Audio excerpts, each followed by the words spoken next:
Welcome to Our Town, a 30-minute podcast brought to you by Best Bark Communications, a small but fierce client-centered marketing company powered by decades of experience and well-established business networks. I am so delighted with a special guest, a special man that sort of matured in the city of Washington and has been a very dear friend for more years than I hope to mention. His name, if you don't know, is George Solomon. George is a Washington institution. Well, I don't know about that. You are, Andy, not me, and I'm pleased to be here. Well, wait a minute, George. You're old enough to be an institution.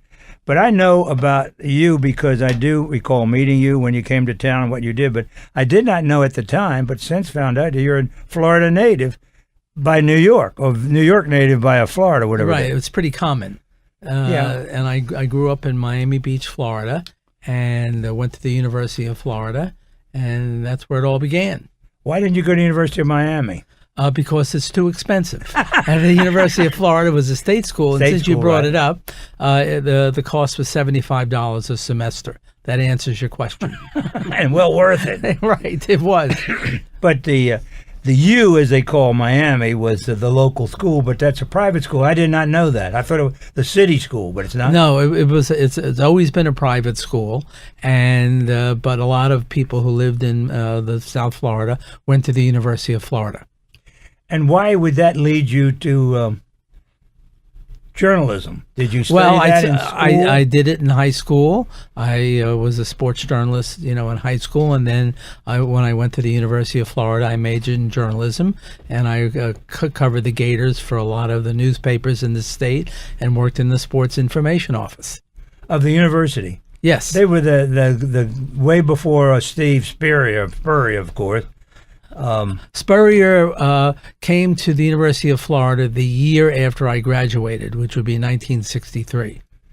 I knew he was mid-60s. And then you moved on into sports writing. Was that always been your objective? Right, I was always a sports writer and sports journalist, and in Florida I worked at I was a correspondent for the now defunct Miami News and the Miami Herald and a number of other newspapers, and then that's how my journalism career began. Well, George, you say something defunct, and that's a big word in the newspaper business because it breaks my heart because so many newspapers have folded. Well, that's true. And we've lost a lot, I think. Right. I think the city of Washington's lost. I came to Washington to work at the Washington Daily News in 1970, covered the Redskins for 2 years, and then when the Daily News went out of business, I was hired by the Washington Post in 1972. I remember the guy's name was Howard Grothe, was the publisher, but he was on the business side of the news. But it was a very famous. I mean, the paper was great. I love it. Scripps Howard paper was a big force in the city. There were not that many of you who loved it, or else it wouldn't have gone out of business, Andy. But you could read it on the streetcar. You could. We actually, Andy, streetcars predated me. Okay, now they're back, but that's your mode of transportation. Well, wait a minute, George. You were here before Metro. I was here before Metro. That's what I mean. Right. So you're not that young. Now, who were your bosses at the news? It was being Scripps Howard. Was it a syndicated column? Absolutely not. It was just the Washington Daily News. The sports editor was first Bill Elson, and then he went to the Washington Post, and he was succeeded by a man named Bucky Summers, and that's who I worked for. And the paper went out of business, like I said, in 1972, and I was fortunate to get a job at the Post. And the Star, as I remember, because I worked for the Star, because they own WMAL and Channel 7, the Star tried to take over that subscription or the circulation. The Star took over the Daily News. Right. And but television killed the Star because they couldn't deliver the papers. I mean, everybody was watching television. Well, the Star was an evening newspaper, and at that time in the late 70s, evening newspapers began to disappear, and because the culture of the country changed. Absolutely, the whole climate, and the Star had great writers at the time, but they couldn't survive just with that. They needed the money they got from the broadcast division, so they wisely said, we'll sell the broadcast and pocket the money and not worry about the newspaper. So 40 years later, you're still complaining about the Washington Star siphoning off money from WMAL, and that should be the highlight of this show, Andy. Probably the highlight of my career. They said, let's sponsor a tennis tournament. Donald Dell visited us and visited the Star and said, we're looking for a sponsor for this tennis tournament that Donald was promoting, which you refused to write about, but we wrote about it plenty. Took care of that. They probably said we wrote about it too much. But it's so true, George. They said, we want you to sponsor the thing, the tournament. I said, who you want? WMA? Yeah, we don't have the money. We want you to pay for it. Well, so it became the Washington Star Tennis Tournament. That is correct. Which kept its name until the Washington Star went out of business, I think in 1979. It was a great event too, George. You had the best players in the world here for that summer. You know, the fact, who was the player from South America that wanted to get his trophy and said, I want to thank the Washington Post for this wonderful tournament. That's a true. Might have been Ivan Lendl or somebody like that. I don't know. It might have been. Where was the player from? South America. Might have been Jaime Filho. That's it. He got the wrong guy. He said, I want to thank the Washington Post. Well, we thank Jaime for that. It caused a lot of problems with the Star, let me tell you. But that was, Donald brought a lot of good tennis. And then you had the... I know tennis wasn't one of your favorites, George. Your football was the favorite. I love tennis. I was a tennis player. No relation to Harold Solomon, remember that well. But I did like tennis. Well, tell us about your career covering the football team, the Redskins. Well, I came to Washington in 1970 from Fort Lauderdale, where I had worked for 5 years at the Fort Lauderdale News and Sun Sentinel. Is that still in business? Yes, the Sun Sentinel does very, very well, and for a newspaper. And I came in 1970 for the Daily News and I wanted to cover Vince Lombardi, who passed away, I believe, in early September of 1970. That is correct. And the coach I covered was Bill Austin, who after the 1970 season was fired, and he was replaced by George Allen in 1971, and I did cover George. Bill Austin, I remember, had 1 year. Right. And then he was going at, and that was Ed Williams' big coup to lure George Allen, correct? Correct. That was a very, very big hire. Maybe not as big as hiring Vince Lombardi. Who he hired, who Vince coached in Washington in 1969 and produced the first winning team 7-5 in decades. Didn't they give him a piece of the team too, George? I think he did get a piece of the team. I think he got 5%. I think he got 5% of the team. I don't think that happened with George. I think that they just lured George East. They lured him and they gave him the job of general manager, coach, and president of the team. And he brought the Ramskins with him. He brought a lot of Rams. He certainly did. But that was exciting times. Who do we have in that city that year? We didn't have Ted Williams? No, that was with Lombardi. The Senators moved after the 1971 season. The baseball season ended in 71. The Senators moved to Texas. So, and I don't think the Bullets at that time had moved to Washington. I still think they were playing in Baltimore with some games in Cole Fieldhouse before the Cap Center was erected, I think in 1974. George, that's amazing. You're right. I remember him playing some games at a Cole Fieldhouse. But what was that? Buddy Jeanette? Wasn't he connected with that? Absolutely not. Absolutely not, Andy. Wasn't he an official? No, there was no Buddy Jeanette. He did. I think he was part of the Bullets organization in the late '60s. So that even predates George, me. I got a memory. I remember the name. Yeah, but it's not relevant. And what about? Well, baseball left you in the lurch, right? Absolutely. They left after the 1971 season. Returned in 2005. Only 34 years. And we can thank Mr. Brotman for that. He kept them. Well, Brotman actually, and he probably doesn't like to bring this up, had one of his accounts with the Baltimore Orioles, and he came up with the great slogan, "Take a short drive to see a long drive," and I thought that was pretty good. And he salute to Charlie, right? And he did well with the Orioles as one of his accounts. He did well with Riddick Bowe too. Well, he did well with Sugar Ray, better with Sugar Ray Leonard than anyone. Story. Did you ever cover the Olympics, George? I went to about 8 Olympics. As a reporter, or were you an editor? As an editor. I think I remember you in a couple of them that I went to. I remember you, I think, in Los Angeles. Well, 84. Yeah, I was at Los Angeles and That a was bunch a great of others. Olympian. Right. Well, how about baseball? How do you feel about the team is back now? I mean, the city feels it. I love it. I was talking to a friend about the quality of the team this year, and it's a very good team. You know, how far they'll go in the playoffs. Will they retain the National League East lead? You never know. But, you know, at this point today, it's probably the best Washington baseball team only since 1934. You really think so? Well, what's better? The 2012 was good. 2014 was good. Right. This team could be a little better. Well, certainly during the dark years, I mean, first in war, first in peace, last in the American League, that went on and on and on. We lived with it. But I think the Learners have done a great job at holding us together. They've got a very good lead now. It looks almost insurmountable, but you never know. And I just hope we get a playoff team that goes beyond. It's better than the hockey team, goes beyond the first round. Well, the hockey team was eliminated in the second round, Andy, this year.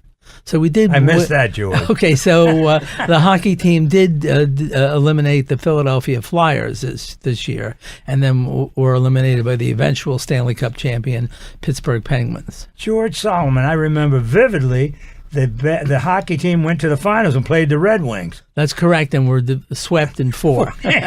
That's correct. I knew nothing about hockey growing up in Washington. This is not a hockey town. It still is, but semi. But I'd never seen anything skate as well as the Red Wings skate.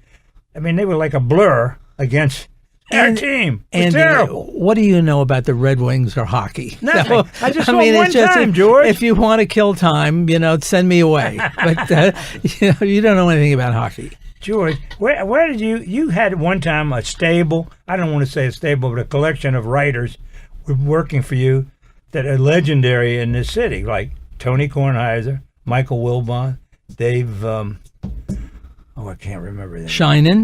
Shyman was good. Rachel Nichols was good. Rachel and Christine Brennan. You hired the first women in Sally, sports page, did you not? Well, actually, you bring this up. In 1927, the Washington Post had a woman sports columnist named Dorothy Green, who went by the title of the Sportswoman and wrote a column. So that's some information you probably didn't know. Shirley would have known it. The reason I know is that myself, Lynn Povich, Shirley Povich, his daughter, as well as Maury, put together an anthology in 2006 of Shirley Povich's greatest columns from in the 1920s until his death in 1998 at the age of 92, and we went back to all the columns, and that's where I first became acquainted with Dorothy Green in the 1920s. Was that the book you put together? Yes, yeah, all those mornings at the Post. Yes, probably available on Amazon for $1. Bezos is doing that. Huh? Okay. Well, Shirley's career is unparalleled in journalism, and who would you talk about? I think his son announced it. His father got a paycheck every week for 66 years or something from the Washington Post. Well, Maury would brag about that. Right. Well, he officially retired in 1973, and I became sports editor in 1975 and asked him to write columns occasionally, and then they were so good we asked him to write more than occasional columns, and then he joined the group of Dave Kindred, Tom Boswell, Ken Denlinger. And Sally Jenkins. We had great columnists. Oh, you had great, and Christine, of course, was with that group. Christine covered the Washington Redskins, and I think her first year covering the Redskins was, in the 87 or 88, and she was the first woman to cover the Redskins for the Post. And that's another story. And I'm going to be back, and we're going to take a break here, George, to come back and talk about the relationship between the Washington Redskins and the Washington Post. Hi, Tony Sybil here to tell everybody about our wonderful restaurants at Washington Harbor. Tony and Joe's, the best seafood in the city. Nick's Riverside Grill, wonderful chops and steaks, wonderful views of the Kennedy Center, Roosevelt Island, Roslyn skyline, spectacular. 2 bars outside right on the water. Fabulous food. For dinner reservations, call 202-944-4545. It's really a great experience. We'll see you down at Tony and Joe's or Nick's Riverside Grill. You're listening to Our Town with Andy Ockershausen. Brought to you by Best Bark Communications. We're talking with the erstwhile sports editor of the Washington Post, George Solomon.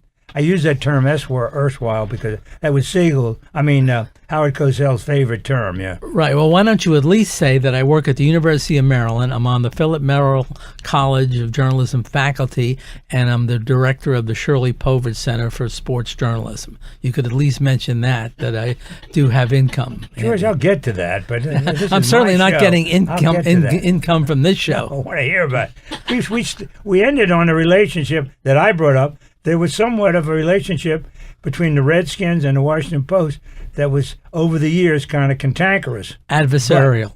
Adversary, right. But that ended, but at one time, that was a hot item.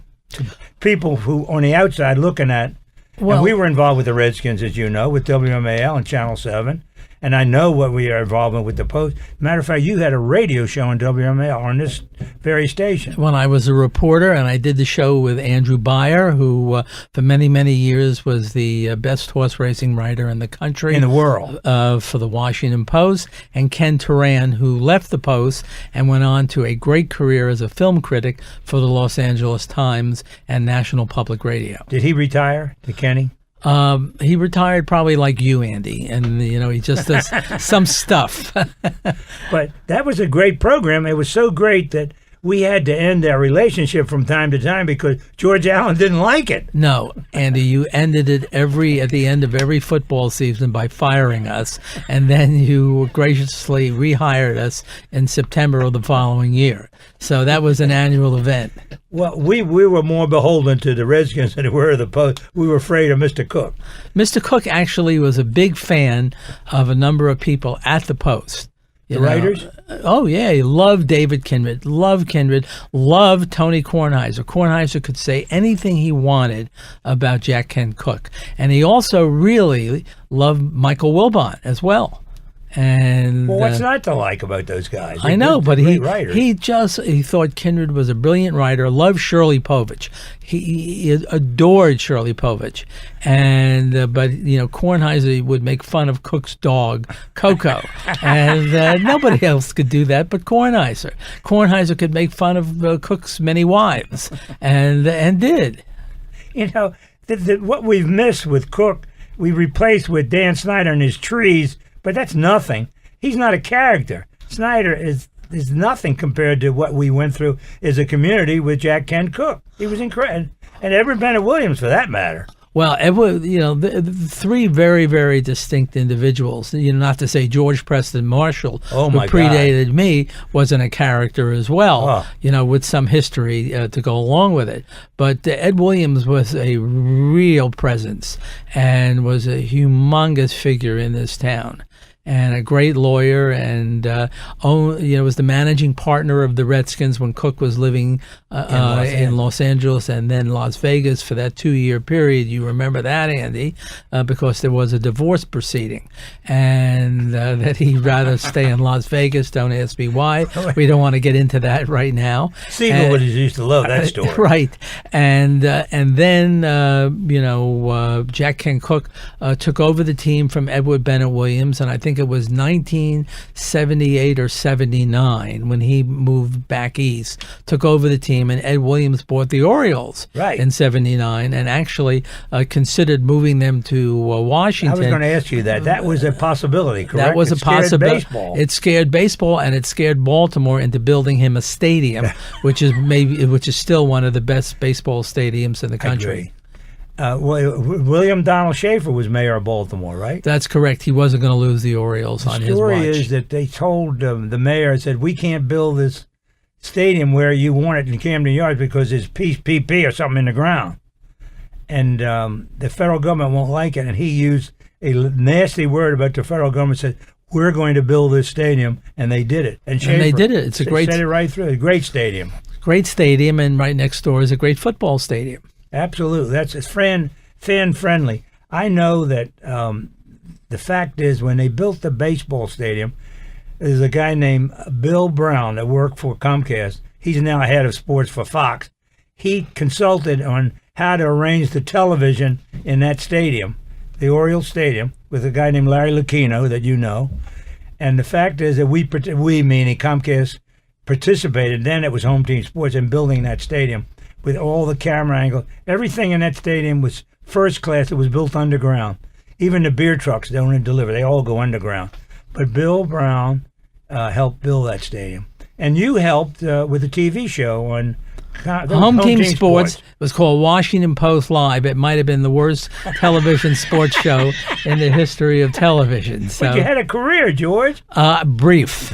Very brief, and rightly so. George, you're 0 for 2 with radio and television. Right. As you said once, Andy, you have a face for radio and a voice for newspapers.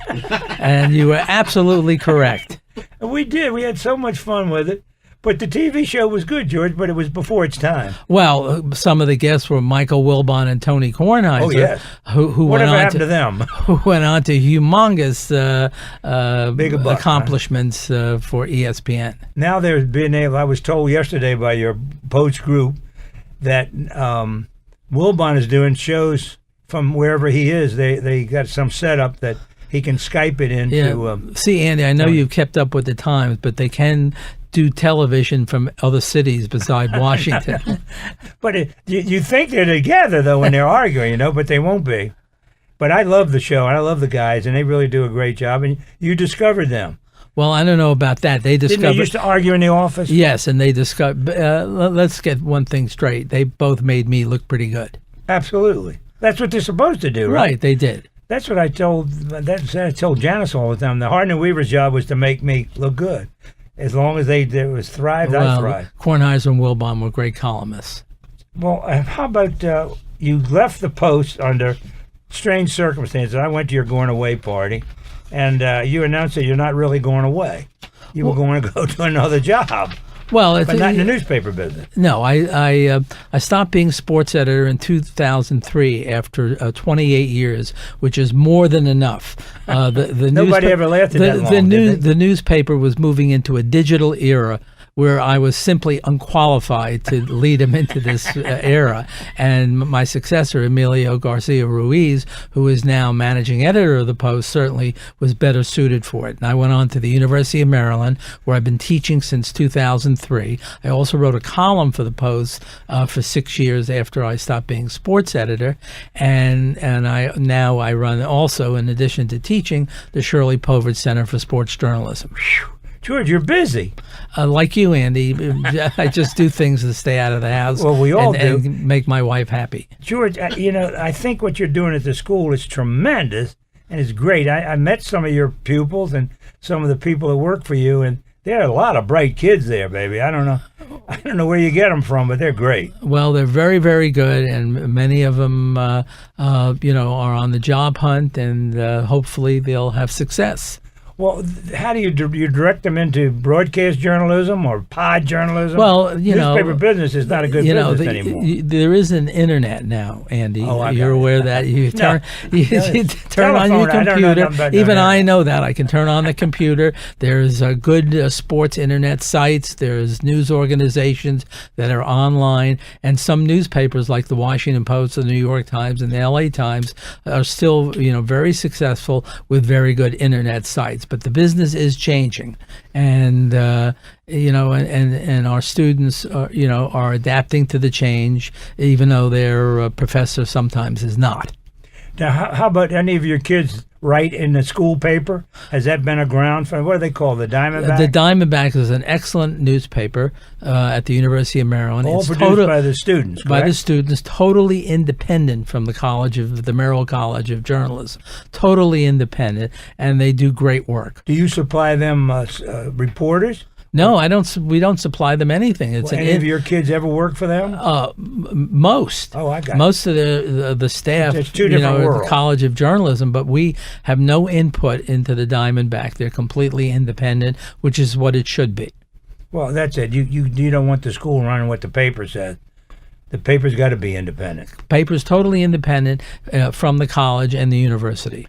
I had recommended. I told my wife Janice Icona-Hockerseld, who's producer of this effort, that if I were a young person in college, I'd go to work for the college paper selling space just to get started. Just get involved with the paper because they got advertising in that paper. I pick it up. Well, you can't pick it up, Andy, more than once a week now. It's only printed once a week. Correct. It's online the other 6 days. But it's that the ads are available 7 days, right? Don't they put the ads online too? They advertising. Right. Internet can put advertising online. That's a new world to me, George.